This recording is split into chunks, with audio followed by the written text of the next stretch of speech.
성공적인 투자는 천문학적인 IQ, 내부 정보 또는 운이 필요하지 않습니다. 대신 필요한 것은 의사결정을 위한 건전한 지식과 감정이 거래를 망치지 않도록 하는 능력입니다. 현명한 투자자 렐슨 벤자민 그레이엄은 이러한 틀과 감정을 통제하는 데 도움이 되는 논리를 제시합니다.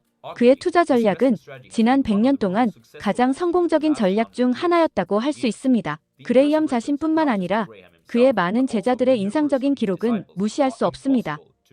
역사상 가장 빛나는 스타 워렌 버핏은 이 영상이 제작되는 시점 기준으로 세계에서 세 번째로 부유한 인물입니다. 워렌 버핏은 이 책을 지금까지 쓰여진 투자에 관한 최고의 책이라고 언급합니다.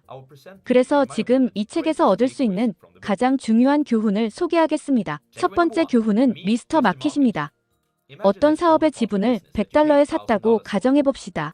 미스터 마켓이라는 조울증 성향의 사람이 매일 찾아와 그 사업 지분의 가치가 얼마인지에 대한 자신의 의견을 말합니다. 그리고 그 기준에 따라 지분을 사겠다고 하거나 지분을 팔겠다고 제안합니다. 그러나 역사적으로 미스터 마켓이 사업 지분 가치를 평가하는 의견은 순전히 헛소리일 수 있음을 보여주었습니다. 예를 들어 2000년 3월에 그는 당신의 $1000의 주식을 $2600 가치로 평가했습니다. 그런데 단 1년 뒤인 2001년 3월에는 같은 기간 동안 회사의 매출은 50% 증가했고 수익도 20% 늘어났음에도 불구하고 $500의 가치밖에 없다고 합니다. 이런 사람에게 당신이 가진 $1000짜리 지분의 가치를 결정하게 둬야 할까요? 당연히 아니죠. 그레이엄의 원칙 중 하나는 주식은 단순한 가격이 아니라는 것입니다. 주식은 사업에 대한 소유권입니다. 미스터 마켓은 항상 합리적인 판단을 하는 것이 아니기 때문에 그가 제시하는 가격은 실제 사업의 본질적인 가치와 다를 수 있습니다. 사실 미스터 마켓은 지나치게 낙관적이거나 비관적으로 변하기 쉬워 가격이 자주 과대 또는 과소평가됩니다. 그레이엄은 미스터 마켓이 보여주는 변동하는 주가를 보지 않더라도 편안하게 그 주식을 보유할 수 있을 때만 투자하라고 조언합니다. 그래서 냉정을 유지할 수 있는 투자자에게 미스터 마켓은 돈을 벌 수 있는 훌륭한 기회를 제공합니다. 왜냐하면 그는 거래를 강요하지 않으며 단지 거래할 기회를 제시할 뿐입니다. 그러므로 그가 터무니없이 높은 가격을 제시할 때는 기꺼이 팔아야 합니다. 마찬가지로 그가 좋은 가격의 주식을 내놓을 때는 기꺼이 사야 합니다. 그레이엄이 이 책을 썼던 당시에는 사람들이 뉴스나 전망, 주가 시세 등에 훨씬 덜 시달리고 있었다는 점을 고려해야 합니다. 1970년대로 돌아가 보면 미스터 마켓은 아침 신문과 함께 하루에 한 번 찾아왔을 뿐입니다. 지금은 자주 휴대폰을 본다면 휴대폰을 열 때마다 하루에 100번도 넘게 거래하고 싶어집니다. 그런데 미스터 마켓이 더 자주 찾아온다고 해서 1970년대 사람들보다 더 자주 거래해야 한다는 의미는 아닙니다. 그가 기준에 맞는 제안을 하지 않는다면 그냥 무시하면 됩니다. 두 번째 교훈은 방어적 투자자로서 투자하는 방법입니다. 그레이엄에 따르면 투자자는 방어적 또는 수동적인 투자자와 적극적이거나 능동적인 투자자 두 유형으로 나뉩니다. 대부분의 사람들은 투자에 할애할 시간이 제한적이기 때문에 방어적 전략에 더 잘 맞습니다. 방어적 투자자는 50% 주식과 50% 채권의 혼합으로 포트폴리오를 구성해야 합니다. 각각 얼마나 투자해야 하는지는 생활 상황과 주식과 채권의 평균 수익률 차이에 따라 달라집니다. 이 자산 배분은 1년에 한두 번 정도 재조정해야 합니다. 따라서 주식이 갑자기 포트폴리오의 60%를 차지하고 채권이 40%에 불과할 경우 주식을 팔고 채권을 사서 50대 50 비율로 맞추어야 합니다. 그리고 고정된 자본을 정기적으로 투자해야 합니다. 예를 들어 급여를 받은 직후에 투자하는 방식입니다. 이것을 평균 달러 비용이라고 하며 주식과 채권을 공정한 평균 가격에 매수할 수 있게 해줍니다. 무엇보다도 잘못된 시점에 매수를 집중하는 것을 방지해줍니다. 포트폴리오 중에 주식 투자를 구성할 때 방어적인 투자자는 다음 8가지를 목표로 해야 합니다. 첫 번째, 10개에서 30개 회사에 분산 투자하는 것이 적절합니다. 또한 단일 산업에 과도하게 투자하지 않도록 주의해야 합니다. 두 번째, 큰 회사의 투자입니다. 그레이엄은 연간 매출이 1억 달러를 초과하는 회사를 대형 기업으로 정의했습니다. 인플레이션을 고려하면 이는 오늘날 가치로 약 7억 달러에 해당합니다. 세 번째, 보수적으로 재무가 관리된 회사입니다. 이러한 회사는 최소 200%의 유동 비율을 가지고 있어야 하며 이것은 유동 자산이 유동 부채의 2배 이상인 회사를 말합니다. 네 번째, 배당금은 최소 지난 20년 동안 꾸준히 지급되어야 합니다.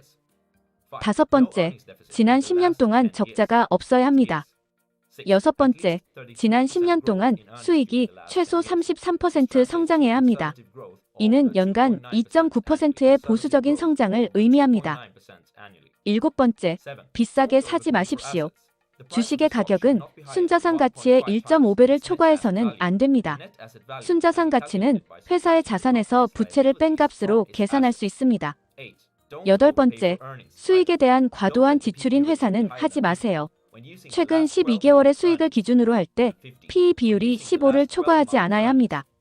이에 대안으로는 인덱스 펀드에 투자하는 방법이 있으며 인덱스 펀드는 시장 평균과 유사한 수익률을 낼 수 있도록 설계된 상품입니다. 만일 평균적인 수익에 만족한다면 앞에서 언급한 두 가지 교훈만으로도 충분합니다. 하지만 더 높은 수익을 원한다면 다음 사항도 고려해야 합니다. 세 번째 교훈은 적극적 투자자로서의 투자 방법입니다.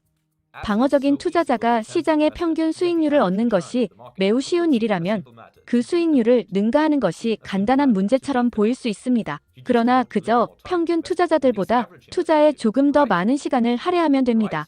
적극적인 투자자가 되고 시장을 이기려면 단순한 논리에서 생각하는 것보다 훨씬 더 많은 노력이 필요합니다.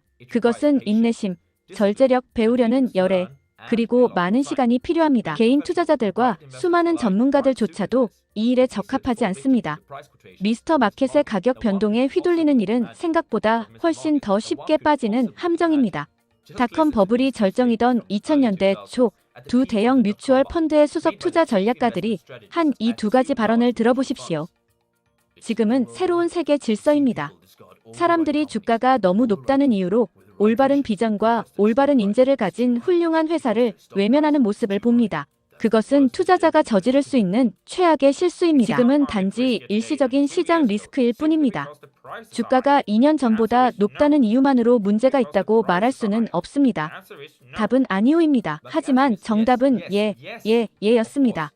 물론 두 발언 모두 이 펀드에 돈을 투자한 투자자들에게는 큰 손실로 이어졌습니다. 기업이 얻을 수 있는 이익은 한정적이기 때문에 현명한 투자자가 이러한 회사에 대해 투자하려는 가격 또한 한정되어 있어야 합니다. 가격은 적극적인 투자자에게 정말로 중요한 요소입니다.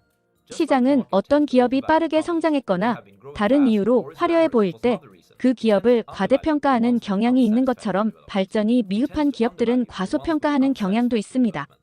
따라서 현명한 투자자는 가능한 한 소위 말하는 성장주를 피하려고 노력해야 합니다. 왜일까요? 간단합니다. 성장주에 대한 투자 결정은 상대적으로 미래 수익에 더 많이 의존하고 미래 수익은 현재 가치보다 신뢰도가 훨씬 낮기 때문입니다. 반면에 네트워킹 자본에 저평가된 회사를 찾을 수 있다면 건물, 기계, 영업권 등과 같은 모든 고정 자산에 대해서 사실상 공짜로 투자하는 셈입니다. 네트워킹 자본은 유동 자산에서 총 부채를 뺀 값으로 계산할 수 있습니다. 이러한 기업들은 그레이엄의 투자 기간 동안 실제로 수익성이 있었던 것으로 입증되었습니다. 그러나 오늘날 일어난 투자는 안타깝게도 어려운 약세장을 제외하고는 드뭅니다. 다행히 그레이엄은 적극적인 투자자를 위한 추가적인 투자 방법을 제안합니다. 이 기준은 방어적 투자자가 사용하는 것과 유사하지만 제약 조건이 더 느슨하여 적극적 투자자는 더 많은 기업을 고려할 수 있습니다. 참고로 회사 규모에 대한 제약은 전혀 없습니다. 또한 어느 정도의 분산 투자는 필요하지만 적극적인 투자자에게 있어 보유해야 할 회사 수는 반드시 정해진 것은 아닙니다. 그리고 적극적인 투자자는 그레이엄이 재무제표 해석이라는 주제로 쓴 책을 참고하여 연간 재무 보고서를 연구해야 합니다. 네 번째 교훈은 안전마진을 반드시 확보하라입니다. 아무리 신중히 판단하더라도 틀릴 가능성을 완전히 제거할 수는 없습니다. 물론 이 위험을 줄일 수는 있습니다. 그 방법은 모든 투자에 안전마진을 확보하는 것입니다. 앞서 말했듯이 기업의 가격과 가치는 항상 일치하는 것은 아닙니다. 가격이 계산된 가치의 최대 3분의 2일 때 투자자는 충분한 안전마진이 있는 회사를 찾는 것입니다. 30명의 바이킹이 타는 배라면 31명이 탔을 때 가라앉는 배를 만들지는 않을 것입니다. 그래서 어떤 주식의 가치를 31달러라고 생각한다 해도 현재 가격이 31달러라면 투자해서는 안 됩니다. 계산이 잘못되었을 가능성이 있기 때문입니다. 첫 번째 경우에는 물에 젖은 화가 난 바이킹들이 쫓아올 수도 있고, 두 번째 경우는 재정적 자유가 몇 년 미뤄질 수도 있습니다. 어떤 상황이 더 나쁜지 모르겠습니다. 그러니 안전 마진을 확보하세요. 책에서 소개된 공식은 회사의 가치를 가늠하는데 도움을 주며 그 결과로 안전 마진을 확보한 상태에서 매수 가능한지도 알 수 있습니다. 가치는 현재 정상 이익 8.5의 예상 연간 성장률 2를 더한 값과 같습니다. 성장률은 향후 7에서 10년 동안 예상되는 이익의 연평균 성장률과 같아야 합니다. 예를 들어 2018년 9월에 S&P 500의 세계의 가장 큰 회사들이 공식에 따라 얼마나 가치가 있는지 알아봅시다. 이 공식을 거꾸로 활용하면 현재 주가가 합리적이기 위해 앞으로 7년에서 10년 동안 이 회사들이 얼마나 성장해야 하는지를 추적할 수 있습니다. 여기에 큰 격차가 있습니다. 아마존은 주가에 따르면 연간 74% 성장이 예상되는 반면 애플은 겨우 5.8% 성장할 것으로 예상됩니다. 이것이 합리적이라고 생각하나요? 다섯 번째 교훈은 위험과 보상은 항상 비례하지 않는다입니다. 이론적으로는 투자자가 받아들이는 위험이 클수록 기대 수익률도 그만큼 높아야 한다고 합니다. 이때 위험은 투자 수익률의 변동성으로 측정됩니다. 즉, 수익률이 기대값으로부터 과거에 얼마나 벗어났는지를 의미합니다. 그레이엄은 이 이론에 반대하며 자산의 가격과 가치가 자주 일치하지 않는다고 말합니다. 따라서 투자자가 기대할 수 있는 수익은 저평가된 자산을 찾기 위해 얼마나 많은 시간과 노력을 기울이는지에 따라 달라집니다. 최소 수익은 방어적이거나 수동적인 투자자에게 돌아가고, 최대 수익은 최대한의 지능과 기술을 발휘하는 적극적 투자자에게 돌아갑니다. 새벽 4시 친구들과 함께 모스크바의 거리에서 술을 마시고 있다고 상상해보세요. 아직 밤을 마무리하기에는 이르다고 생각하고 결국 도시의 더 외진 지역에 가게 됩니다. 그곳에서 한 남자가 다가와서 묻습니다. 게임 한 판 하고 싶습니까? 물론이죠. 게임은 재미있잖아요. 술이 덜 깬 친구가 대답합니다. 그 남자는 앞에 회전식 총을 놓습니다.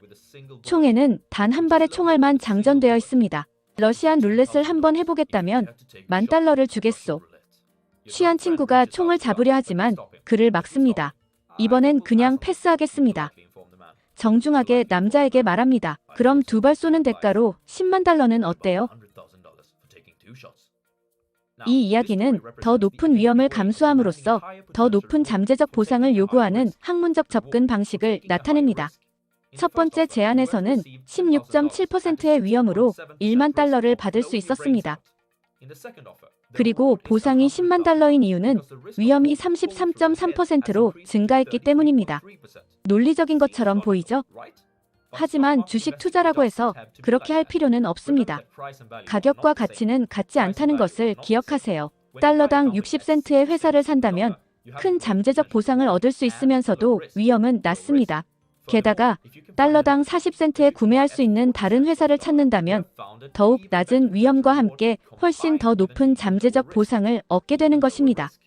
잠재적 보상이 더 크다는 이유만으로 1달러짜리를 60센트에 사는 것보다 40센트에 사는 것이 더 위험하다고 누가 제정신으로 말할 수 있을까요? 위 5가지의 핵심 요약을 간단히 다시 정리해 보았습니다. 첫째, 시장은 때때로 지나치게 낙관적이거나 비관적인 경향이 있으므로 이러한 감정에 휘둘려 자산의 진정한 가치를 판단해서는 안 됩니다. 오히려 이것을 자신이 무엇을 하고 있는지 전혀 모르는 사람과 거래할 수 있는 사업 기회로 보세요. 둘째, 방어적인 투자자는 주식과 채권으로 구성된 분산 포트폴리오를 선택해야 하며 주식 부분은 주로 저평가된 종목들로 구성되어야 합니다. 셋째, 기업 투자자는 저평가된 주식, 특히 네트워킹 자본보다 낮은 가격에 거래되고 있는 회사를 찾았다면 마치 황금을 발견한 것과도 같은 기회일 수 있습니다.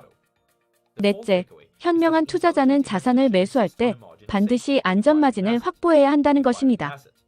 그리고 마지막 다섯째, 위험과 보상이 반드시 비례하지는 않는다는 것입니다. 그레이엄의 조언에 대해 어떻게 생각하시나요? 1970년대와 마찬가지로 오늘날에도 여전히 적용된다고 보시나요? 시청해주셔서 감사합니다.